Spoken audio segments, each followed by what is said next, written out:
मित्रों, आज हम पढ़ेंगे संज्ञाएं। पिछले वीडियो में हम लोगों ने पढ़ा कि माहेश्वर सूत्र, प्रत्याहार और संस्कृत में जितने भी इत संज्ञक सूत्र हैं, जैसे हलंत्यम, ये अंतिम हल वर्णों की संज्ञा करता है।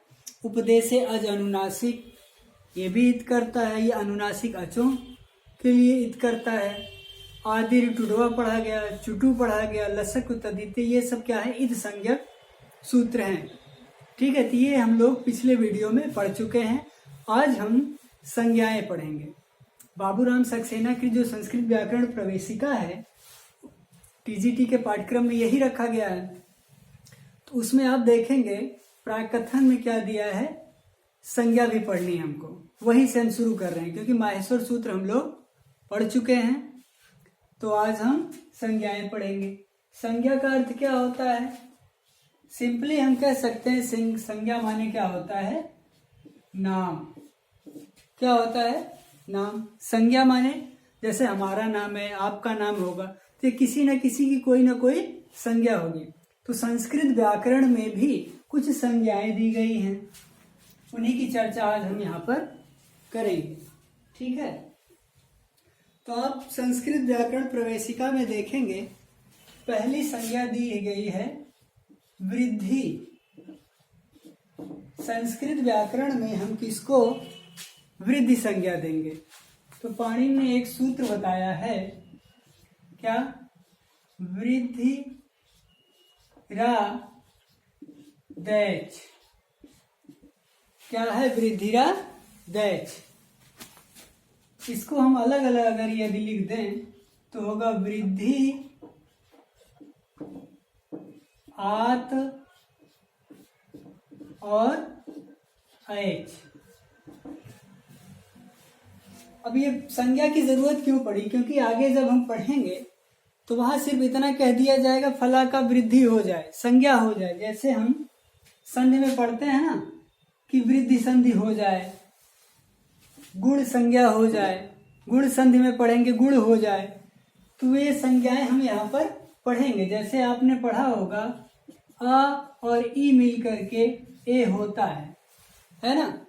तो ए क्या है? ये गुण है। तो गुण संधि में जब हम पढ़ते हैं तो वहां आता है आद गुणा। तो कब गुण हो जाए, ये गुण कह दिया गया। अब गुण में आगे कितने वर्ण आएंगे ये यहाँ पर चर्चा करेंगे, और जैसे जैसे संधि में मिलता जाएगा हम वहां पे डिटेल पढ़ते जाएंगे। तो हम यहाँ संज्ञा पढ़ रहे हैं। तो अब देखेंगे यहाँ आत, ये ता आता है तपरकरण के लिए, तपरस्त काल सूत्र, इसकी आगे हम चर्चा करेंगे। आप यहाँ पर देखिए, ये है आ। ऐच क्या है? एक प्रत्याहार है। क्या है? प्रत्याहार। इस प्रत्याहार में कितने वर्ण आएंगे? ऐ औ। क्या लिखा नहीं जाएगा क्योंकि इत संज्ञा की गिनती नहीं की जाती। तो यदि व्याकरण में यह कह दिया जाए कि वृद्धि हो जाए, तो वृद्धि के लिए ये क्या है? तीन वर्ण हैं, आ, ऐ, औ। यह क्या है? ये तीनों वर्ण, इसको की संज्ञा क्या दी गई है? वृद्धि। पाणिनि ने इन तीनों वर्णों को क्या कहा? वृद्धि। अब प्रश्न ये पूछ सकता है टीजीटी में कि वृद्धि संज्ञा करने वाला सूत्र है, तो आपको दे देगा वृद्धिरा दैच आद गुणा अचो इत्यादि टी कुछ दे देगा और आपसे सही पूछेगा। एक और है, आप देखिए वृद्धि रेचि, यह भी उसमें देगा, लेकिन यह संज्ञा करने वाला सूत्र नहीं है, यह संधि विधायक सूत्र है। क्या है? ये संधि करता है, लेकिन ये क्या करेगा? ये नाम कर रहा है। आ, ऐ, औ, यह क्या कहलाएंगे? अब वृद्धि। इनका क्या नाम हो जाएगा? वृद्धि। प्रश्न इस प्रकार से भी पूछ सकता है कि निम्नलिखित में से वृद्धि संज्ञा नहीं है। आपको एग्जाम में दे दे, तीन ये दे दे और एक ये दे दे। आपसे प्रश्न करेगा कि निम्नलिखित में से वृद्धि संज्ञा नहीं है, या ऐसे भी दे सकता है इनमें से कोई एक दे देगा, तीन जो है आ, ई, उ, ये दे करके, और ये पूछ ले कि निम्नलिखित में से वृद्धि संज्ञक वर्ण है। तो क्या हम वहां लिखेंगे ये। ऐसा भी प्रश्न पूछ सकता है कि वृद्धि संज्ञक वर्ण कितने हैं? कितने हैं? 3। कौन कौन से? आ, ऐ, औ। कितने हो गए? 3। पूछ लेगा वृद्धि संज्ञा करने वाला सूत्र है, तो क्या हो जाएगा? वृद्धिरा दैच।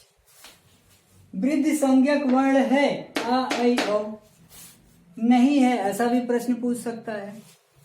तो ये रहा आपका पहला वृद्धिरा दैच। यानी अब संस्कृत में आ, ऐ, औ को हम क्या कहेंगे? वृद्धि कहेंगे। ठीक है, क्लियर हुआ इतना? चलिए आगे देखते हैं। इसी प्रकार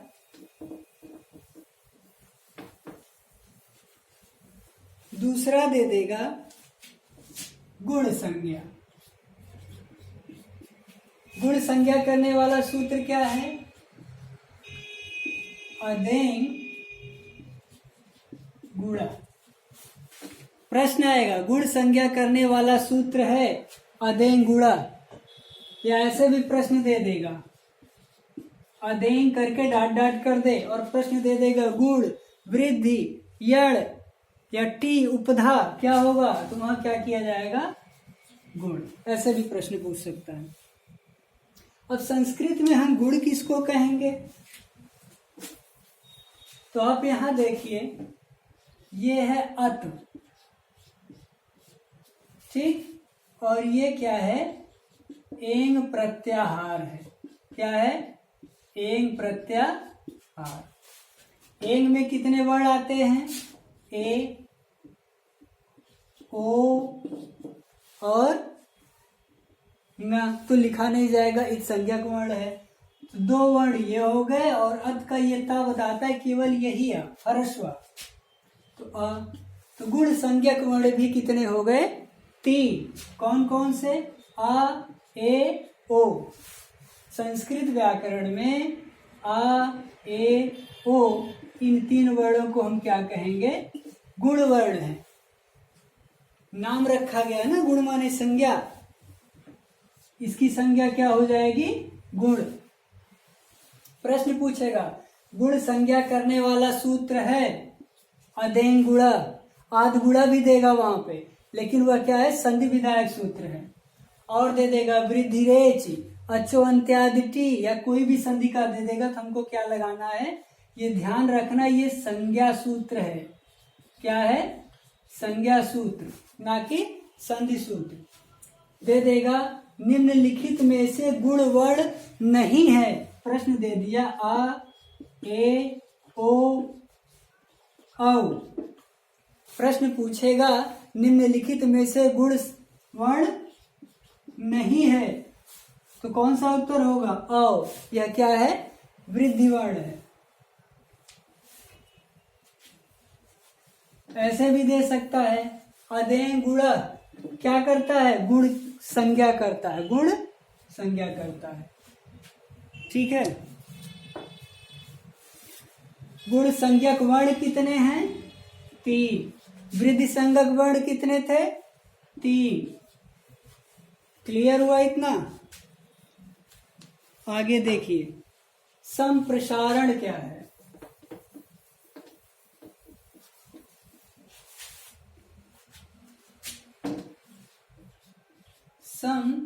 संप्रसारण, इसका सूत्र है इग्यणः संप्रसारणम। इग्यणः संप्रसारणम। इसमें क्या है? 2 प्रत्याहार है। एक क्या है? इक, और दूसरा यण। यण प्रत्याहार में कितने वर्ण आएंगे? या, व, र, ल। कितने आएंगे? 4 वर्ण। और इक प्रत्याहार में कितने आएंगे? ई, उ, री, ली। हमने संधि में पढ़ा है कि ई के स्थान पे या हो जाए तो ई को यण सूत्र से वहां यण संधि होती है, लेकिन यहाँ क्या है? यण का इक हो जाए, यानी य का ई हो जाए, व का उ हो जाए, रा का री हो जाए, ला का ली हो जाए, तो हम क्या कहेंगे वहां? संप्रसारण। इक का स्थान है यड़ से आ, तो संधि हो जाएगी, लेकिन यड़ के स्थान पर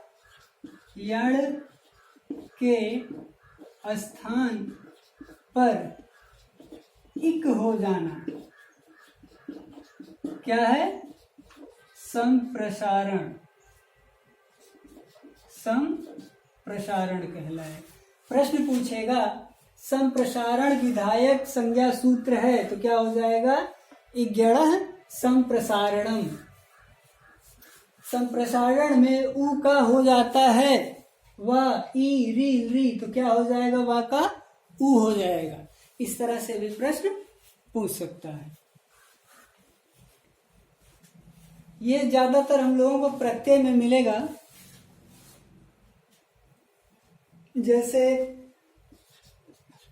यज धातु में ता प्रत्यय लगने पर इस या का वहां पे संप्रसारण होके फिर इष्ट बनता है।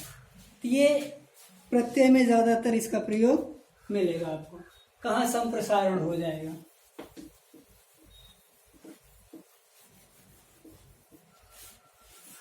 तो ये समझ में आ गया संप्रसारण क्या है? इक के यण के स्थान पर इक हो जाना संप्रसारण है, और यण के स्थान पे इक जब होता है तब वहां क्या हो जाता है? वहां संधि हो जाती है। अगला इसी का क्रम में है टी संज्ञा। क्या है? टी संज्ञा। इसका सूत्र है अचो अंत्यादि टी। क्या है? अचो अंत्यादि टी। प्रश्न आएगा टी संज्ञा करने वाला सूत्र है अचो अंत्यादि टी। ऐसा भी प्रश्न पूछ लेता है कभी कभी। अचो अंत्यादि लिख के डैश डैश कर देगा, पूछेगा टी होगा, उपधा होगा, संप्रसारण होगा, तो वहां क्या हो जाएगा? टी। अब टी क्या है? कह रहा है अच। यहां से हम अच प्रत्याहार लेंगे। अच माने क्या होता है? स्वर। स्वर में 9 वर्ण आएंगे। 9 वर्ण है ना, आ से लेकर के अयुर ऋलिक एवं एवच तक के। फिर यहां लिखा है अंत्य, फिर आदि। क्या हो जाएगा? टी। मान लीजिए कोई शब्द है, उसका अंतिम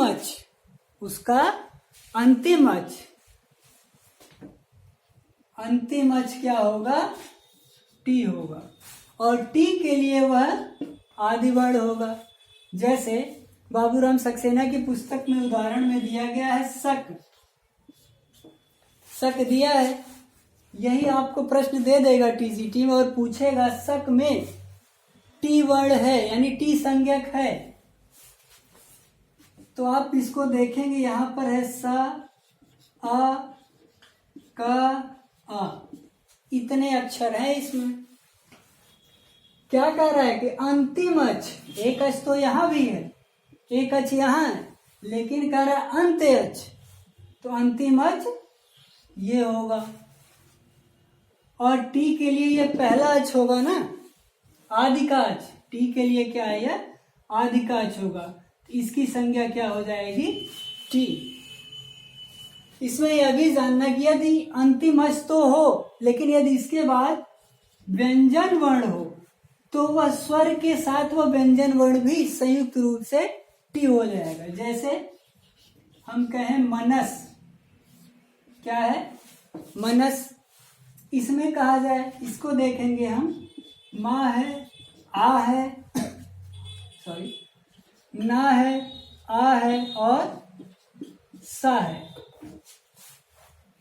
अब इसमें कहा जाए टी क्या होगा? तो अंतिम अच तो ये है ना, इधर से क्या है?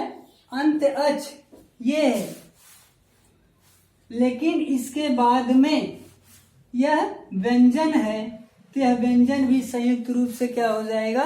टी कहलाएगा। तो यहाँ पर टी होगा अस। जैसे और कोई उदाहरण देख लें, किसी का भी नाम ले लीजिए। जैसे हम कहें राम, क्या कहें? राम। इस शब्द में टी होगा तो यहाँ रा है, दीर्घ आ है, माँ है और आ है। इसमें यह क्या हो जाएगा? टी। ये अंतिम अच। इसके बाद अगर कितने भी व्यंजन हो उससे नहीं मतलब, ये अच और साथ साथ जितने व्यंजन होंगे वह क्या कहलाएगा? टी कहलाएगा।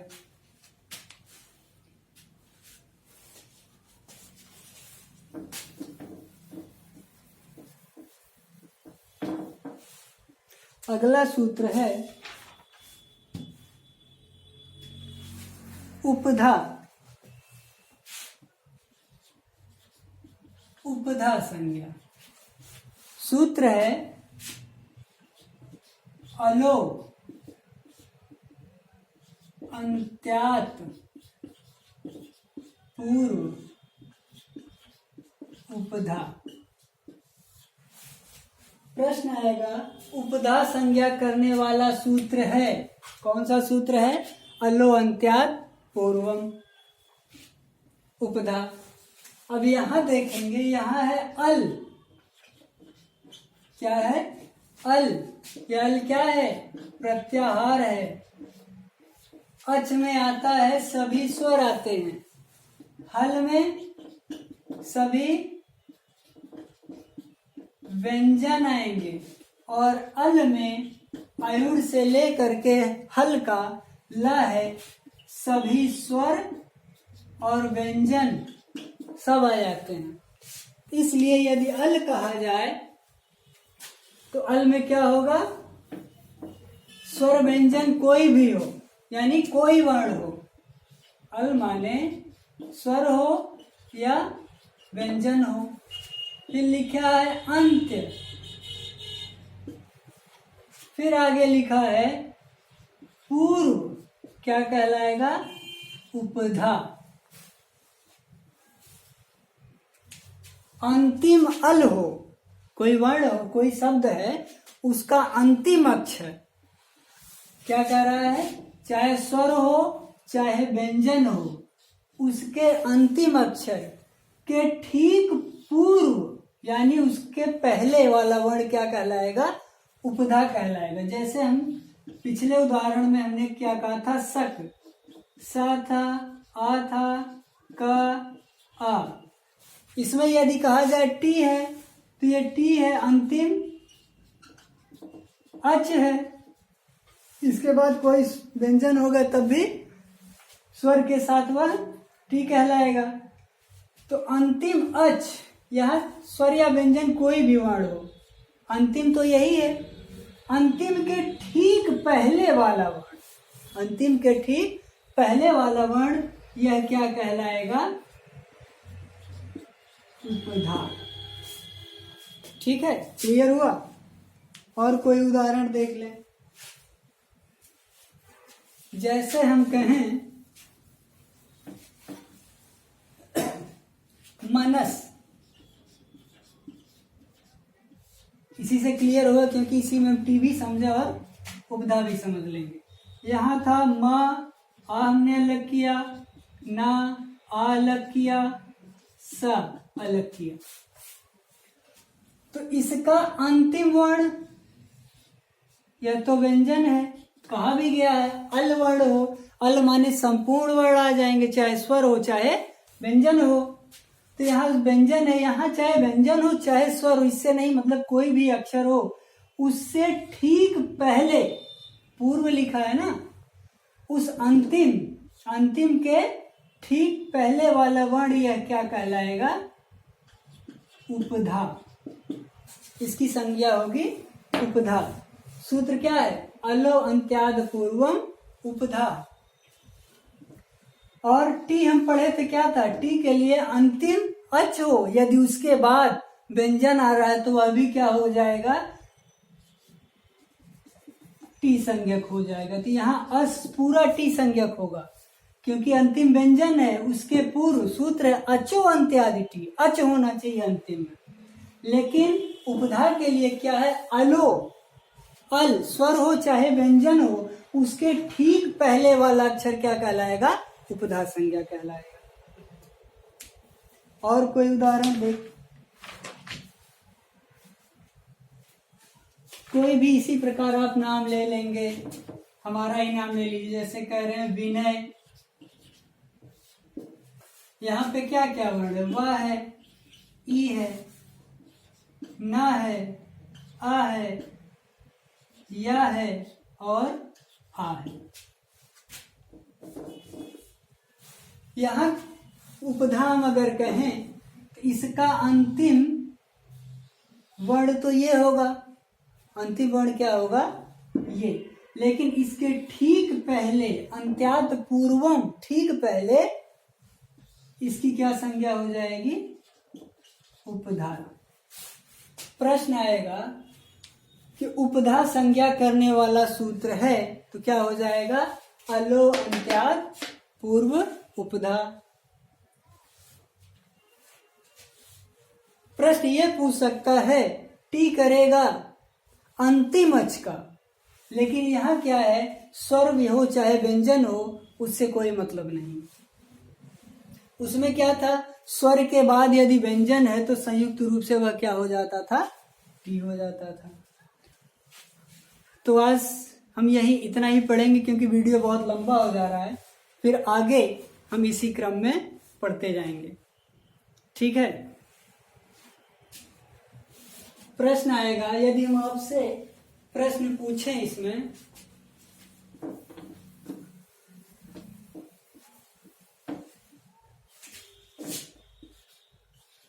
टी संज्ञा करने वाला सूत्र है, इसका उत्तर आपको कमेंट बॉक्स में देना है। उपधा संज्ञा विधायक सूत्र आपको बताना है। गुण वर्ण कितने हैं इसको आपको बताना है। वृद्धि वर्ण कितने हैं इसको आपको बताना है। और इनके सूत्र आपको कमेंट बॉक्स में टाइप करके उत्तर देना है। हम आपको पूरा जो बाबूराम सक्सेना कृत संस्कृत व्याकरण प्रवेशिका है उसमें जितने भी हैं संज्ञा, परिभाषाएं, वर्ण विचार, संधि, समास, कारक, प्रत्यय, ये सब हम क्रम से पढ़ते हुए चलेंगे। ठीक है, धन्यवाद।